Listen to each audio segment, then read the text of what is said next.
Good afternoon and welcome to day one of ISE here in Amsterdam. Delighted to have with us today the CEO of Lang AG, Tobias Lang. Tobias, welcome. Now, first of all, one of the things that people are going to see from Lang AG as soon as they come to ISE is the magnificent entrance, in the Europa entrance. That's LED for the first time. What can you say about that? Well, we did it by projection for years. When ISE came to Amsterdam, the screen was not used. And the managing director of ISE, Mike Blackman, asked me at a certain time what we can do. And we worked out a projection solution to show people content about ISE and a bit about a statement of AV industry, because we show great products as industry here, so we should use it for the show itself. And this brought us to a projector soft edge solution, which we used for years by different models. And Mike came up again as he wanted to use the new technology LED as application there. And it wasn't as easy to find a solution for LED as it has been with projectors for the entrance, because we were not able to mount it to the ceiling, so we had to do a ground support. But I think the result we have now is lovely. People ask me quite a lot about it. We installed an Auto M3.5, which is a 3.5 millimeter LED screen, black package.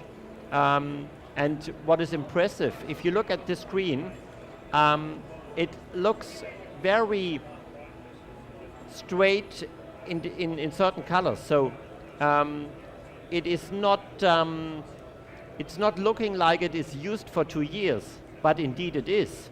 It is not a new product. If you look at the most screens here at the show, you see new products. But this is already a 2-year used product, and I think this is a great result for this.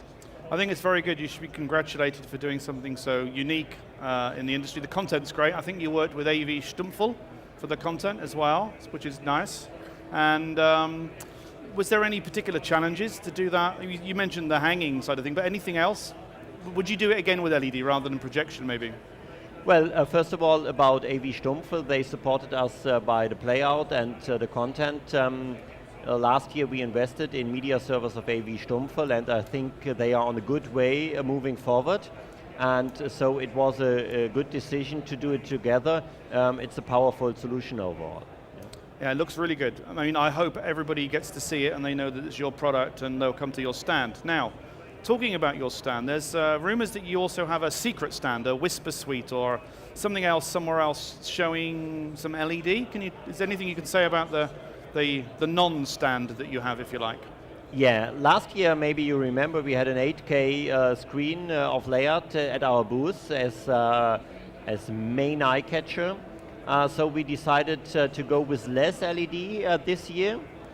We are showing a few models of 0.7 technology of layout at the booth, which is a prototype.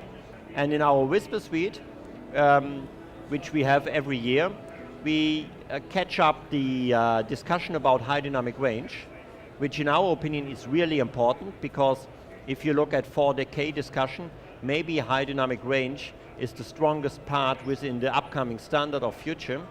And high dynamic range is quite common for displays now, but in LED it was not so common. Even the LED itself is able to cover high dynamic range quite easily.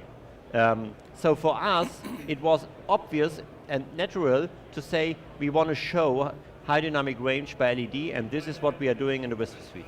Forgive my ignorance, but how do you get LED to be HDR? Is it to do with the pixel pitch or the software that drives it, or is there some other special way to do that? Well, it's the depth of the colors, yeah. So in the end, it's a question coming up to the processing, and you can just show deeper colors, better contrasts.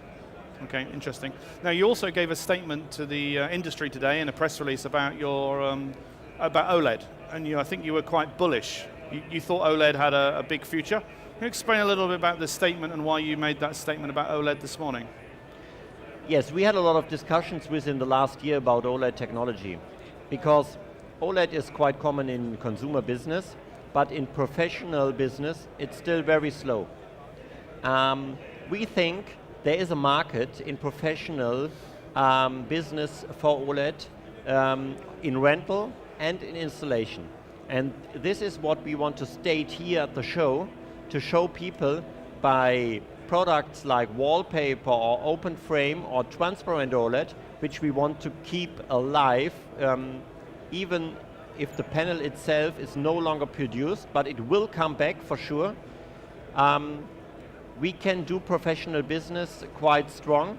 These are products you need to consult, but the strength of OLED with these products is that the B2C players within our industry, they can sell a solution instead of a product, which keeps them out of the price-wise discussion you normally have by displays.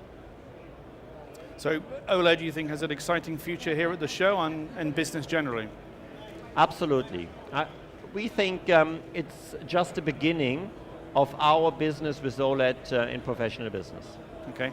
My last question, you guys can be found in Hall 1, booth 60. What's the one thing that you'd like people to come to your stand to see? You've got so many things on display, but what's the one thing you'd like people to come and visit on your stand? I think the most visitors at our booth look at a transparent, seamless OLED screen, but we have several other interesting things, a new 20K laser phosphor projector. I think we have the world's thinnest touch display, and a table soccer, which used a digital player field, so we used the display within a normal a table soccer. You should pass by to have a look. I'm just hoping that England beat Germany at table soccer, because they don't beat them any other way. Well, as Gary Lineker told us, soccer is a game where you play 90 minutes and in the end, Germany wins. Thank you. Tobias Lang, thank you very much indeed.